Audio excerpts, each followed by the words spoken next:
Hello बच्चों, आप सभी का मेरे चैनल लर्निंग इंग्लिश पर बहुत बहुत स्वागत है। बच्चों, आज के वीडियो के अंतर्गत हम डिस्कस करेंगे हमारी क्लास 10th की जनरल इंग्लिश बुक के लेसन नंबर 15, जिसमें हमने एक पोएम का अध्ययन किया था। बच्चों, आज हम इसी पोएम के आधारित जितने भी क्वेश्चन आंसर्स आपके टेक्स्ट बुक पर दिए गए हैं, आज हम उन पर चर्चा करेंगे। तो बच्चों, देखते हैं हमारा फर्स्ट क्वेश्चन हमसे क्या पूछ रहा है। तो बच्चों, यहाँ पे हम क्वेश्चन रीड करते हैं और साथ में इसके अर्थ को भी समझते हैं।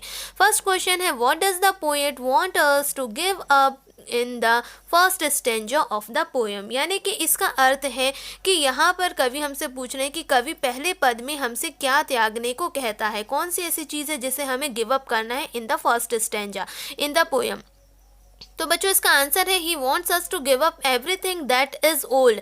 यानी कि कवि ने हर वो चीज़ को रिंग आउट यानी कि गिव अप करने के लिए कहा है, वो सारी चीज़ों को जो पूरी तरीके से पुरानी हो चुकी हैं और पुरानी होने के साथ साथ जो हमें कष्ट देती हैं, हमें उन सारी चीज़ों को गिव अप कर देना है। Question number 2, what does the poet say about the memories of the dead people. यानी कि सेकेंड क्वेश्चन में हमसे पूछा जा रहा है कि कवि हमसे मृत व्यक्तियों की स्मृति के बारे में क्या कहता है। तो हमने इसमें पूछना है कि जो मृत व्यक्ति यानी कि जो व्यक्ति खत्म हो चुके हैं, उनकी याद के बारे में कवि ने क्या कहा है। तो बच्चों, इसका आंसर है he says that we should forget the grief for the dead people because it drives out the energy of our mind.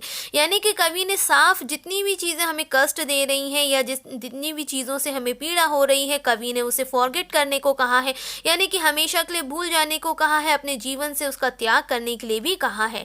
तो यहीं पे आंसर है बच्चों, he says that we should forget the grief for the dead people. यानी कि जो व्यक्ति हमेशा के लिए जा चुके हैं, जो इस संसार को छोड़ के जा चुके हैं, हमें उनकी याद में उनकी तकलीफ़ को जो है हमेशा के लिए उनको याद जो हम करते हैं, उस दुख को हमें हमेशा के लिए जो है भूल जाना चाहिए, क्योंकि इससे हमारे जो दिमाग की जितनी भी ऊर्जा है वो पूरी तरीके से छीन होती है, वो पूरी तरीके से नाश होती है। इसीलिए कवि ने कहा है कि हमें जो है ऐसी चीज़ों को भूल जाना चाहिए, क्योंकि ये हमारे दिमाग की ऊर्जा को व्यर्थ में ही जो है बह जाने देती है या व्यर्थ में ही गवा देती है। तो कवि ने साफ कहा है कि ऐसे दुख को हमें जो है हमेशा के लिए भूल जाना चाहिए। अब बच्चों, देखते हैं क्वेश्चन नंबर 3।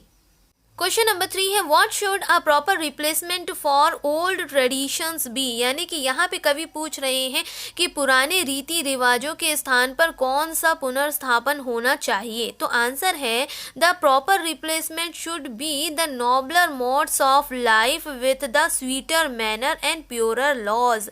यानी कि इसका पूरा आंसर है कि उचित पुनर्स्थापन मधुर जीवनचर्या और शुद्ध नियम के साथ जीवन के उच्च तरीके के द्वारा होना चाहिए। यानी कि जो पूरा रिप्लेसमेंट होगा, एक सही मायने में जो पुनर्स्थापन होना चाहिए, वो एक जीवन को सही तरीके से जीने का जो धर्रा है, जो स्टाइल है, वो होना चाहिए, और उसका जो बर्ताव है, प्रक्रिया है, वो बहुत ही मधुर होना चाहिए और बहुत ही पवित्र और साफ भी होना चाहिए। अब बच्चों, क्वेश्चन नंबर 4 पर डिस्कस कर लेते हैं।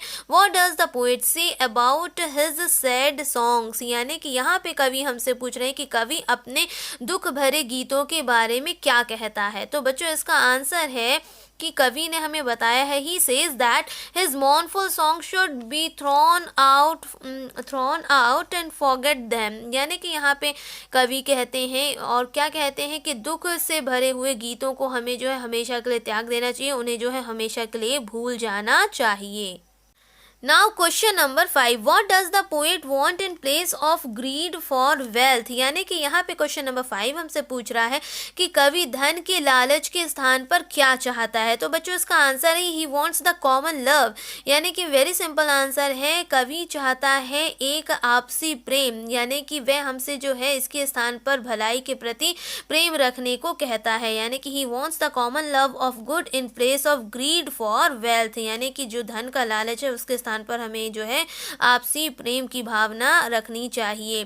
तो वही कवि ने कहा है कि वह हमसे उसके स्थान पर सबकी भलाई के प्रति प्रेम रखने के लिए कहता है और वही वह चाहता है। Question number 6, what would be a proper replacement for our culture. यानी कि यहाँ पे क्वेश्चन हमसे पूछ रहा है कि युद्ध संस्कृति का उचित स्थान कौन सी वस्तु ले सकती है। किस चीज़ का युद्ध संस्कृति का उचित स्थान जो है कौन सी चीज़ जो है, कौन सी वस्तु जो है ले सकती है। तो इसका आंसर है the proper replacement of war culture would be thousands of years of world peace, यानी कि हजारों सालों की विश्व शांति जो है वह है युद्ध संस्कृति का स्थान लेना जो है ले सकती है कवि के अनुसार। यानी कि हजारों वर्ष की शांति हमें किसके बदले में लेना चाहिए, और वॉर कल्चर के स्थान पर। तो वही कवि ने कहा है कि हजारों सालों की विश्व शांति को युद्ध संस्कृति का स्थान जो है लेना चाहिए कवि के अनुसार। बी सेक्शन के अंतर्गत जो फर्स्ट क्वेश्चन है, what are the things suggested by the poet that we should leave, यानी कि कवि हमसे यहाँ पे पूछना चाह रहा है कि कवि ने हमें कौन सी ऐसी चीज़ों को छोड़ने का सुझाव यहाँ पे दिया है। तो आंसर है the poet wants that we should give up. यहाँ पे गिव अप वर्ड ही रिंग आउट के स्थान पर आया है, यानी कि जो पोयम में हमने रिंग आउट नेम से जाना था वही शब्द यहाँ पे गिव अप कहा जा रहा है और उसका अर्थ भी वही है। The poet wants that we should give up all the bad things and adopt new good things, यानी कि जितनी भी पुरानी बुरी चीज़ें हैं हमें उसे जो है गिव अप यानी कि त्याग देना चाहिए और अच्छी चीज़ों को उसके स्थान पर जो है हमें अपना लेना चाहिए। पुरानी चीज़ों को त्याग करना चाहिए, नई चीज़ों को स्वीकार करना चाहिए। We should leave falsehood sad memories of past, यानी कि हमें जो है झूठी चीज़ों को, बुरी यादों को, हमारे पास्ट की बुरी यादों को, पुराने समय की पुरानी यादों को हमें भूल जाना चाहिए। दरिद्रता और जो गरीबी है और जो कष्ट है, पुराने रीति रिवाज हैं, तरीके हैं, जो इच्छाएं हैं, पाप हैं और लालच है और जो युद्ध है, इन सारी चीज़ों को कवि ने जो है कविता के अंतर्गत उसका त्याग करने के लिए कहा है। और यही वो चीज़ें हैं जिसे कवि ने कहा है कि हमें उसे पूरी तरीके से लीव कर देना चाहिए, यानी कि गिव अप कर देना चाहिए, और कविता की अर्थों में समझे तो हमें रिंग आउट कर देना चाहिए।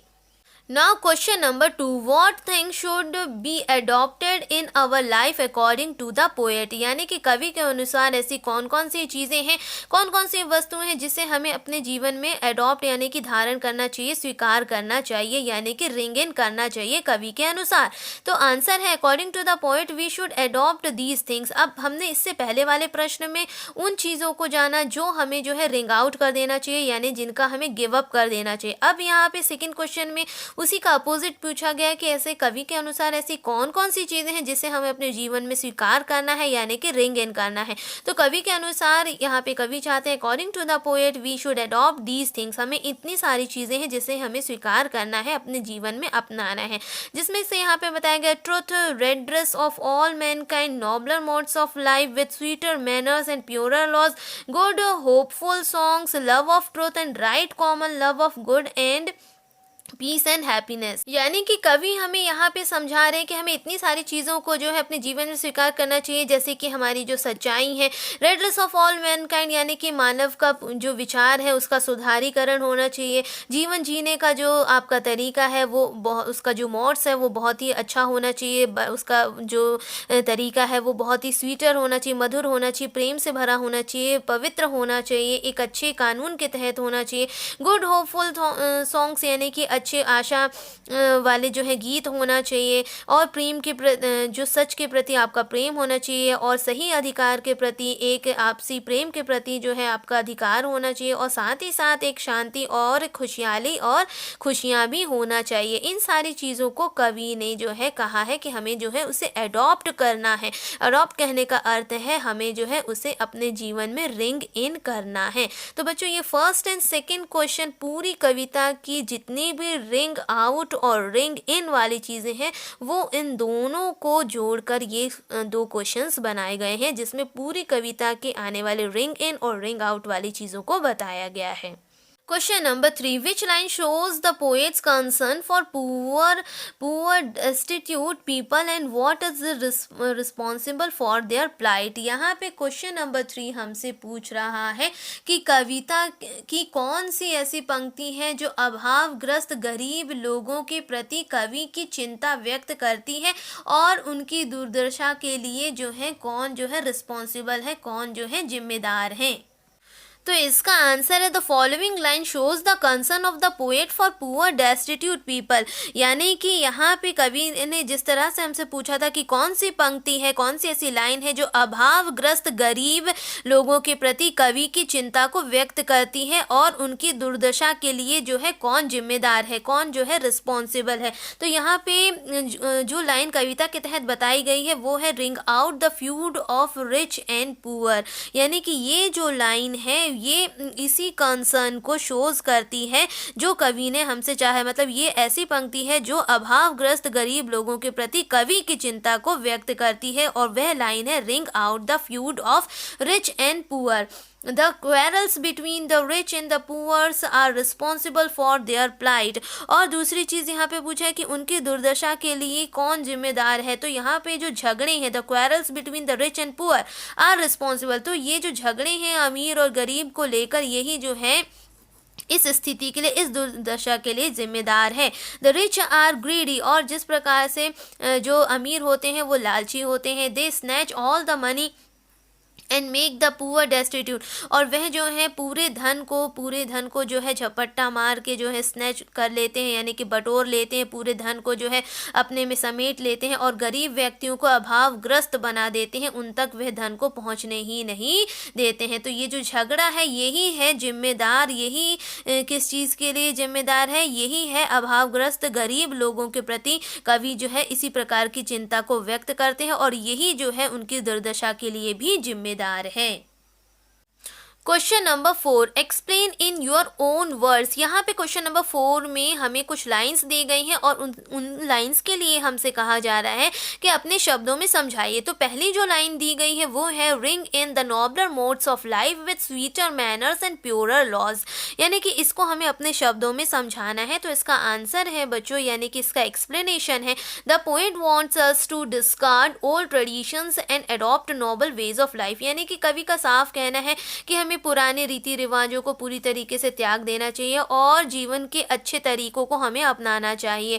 He wishes us to follow the manners that are better than before। यानी कि हमें ऐसी चीज़ों का अनुसरण करना चाहिए जो हमारी पुरानी बुरी चीज़ों से काफ़ी गुना अच्छा हो और बहुत अच्छे कानून के तहत, यानी कि बहुत अच्छे नियम से बना हो। And laws that are pure, मतलब ऐसे कानून हो जो पूरी तरीके से साफ हो, जिसमें किसी प्रकार की कोई गंदगी, कोई छल कपट ना हो। तो यही कवि ने इस लाइन के माध्यम से समझाना चाहा है। अब दूसरा जो लाइन हमें दी जा रही है जिसे हमें एक्सप्लेन करना है वह है ring out the grief that shapes the mind. यानी कि इस लाइन को हमें अपने शब्दों में समझाना है।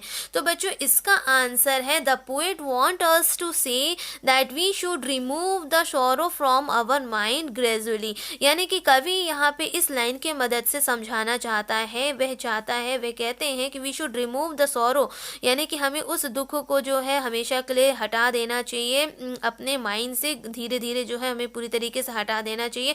We should not repent over those whom we have lost, यानी कि उस चीज़ को जिस चीज़ को हमने जो है हमेशा के लिए खो दिया है और जिसका कोई श्योरिटी नहीं है, तो हमें इस चीज़ के लिए पश्चाताप भी नहीं करना चाहिए।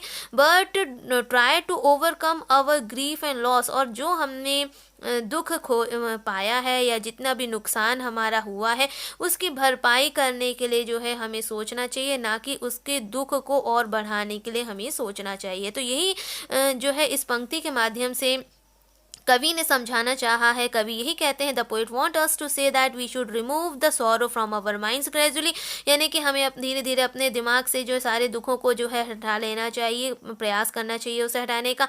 And we should not repent over those, और हमें किसी भी प्रकार के ऐसी बुरी चीज़ों को लेकर जो कभी आने वाली, जो हमेशा के लिए चली गई हैं, उनके लिए कोई पश्चाताप नहीं करना चाहिए और अपने दुखों को हमेशा जो है दुख से बाहर उभर के आने के लिए प्रयास करते रहना चाहिए। तो ये कवि ने इस पंक्ति के माध्यम से समझाना चाहा है। तो बच्चों ये पूरे क्वेश्चन आंसर्स थे। मैं उम्मीद करती हूँ कि आपके लिए ये पूरे जो है हेल्पफुल रहे होंगे। आप अपने इसे कॉपी में नोट डाउन करेंगे और जब भी आपको आवश्यकता होगी आप इसकी मदद से जो है अपने पाठ का, अपनी पूरी पोयम का अध्ययन करेंगे। तो बच्चों ये अल्फ्रेड लॉर्ड टेनिसन के द्वारा आपकी पोयम तैयार की गई थी जो आपके बुक के लेसन नंबर 15 में दी गई है, जिसका टाइटल था इन मेमोरियम। तो बच्चों ये आपके लिए हेल्पफुल रहा होगा। इस वीडियो में इतना ही। मिलते हैं नेक्स्ट वीडियो में किसी नए टॉपिक के साथ। तो मिलते हैं नेक्स्ट वीडियो में, तब तक के लिए थैंक यू।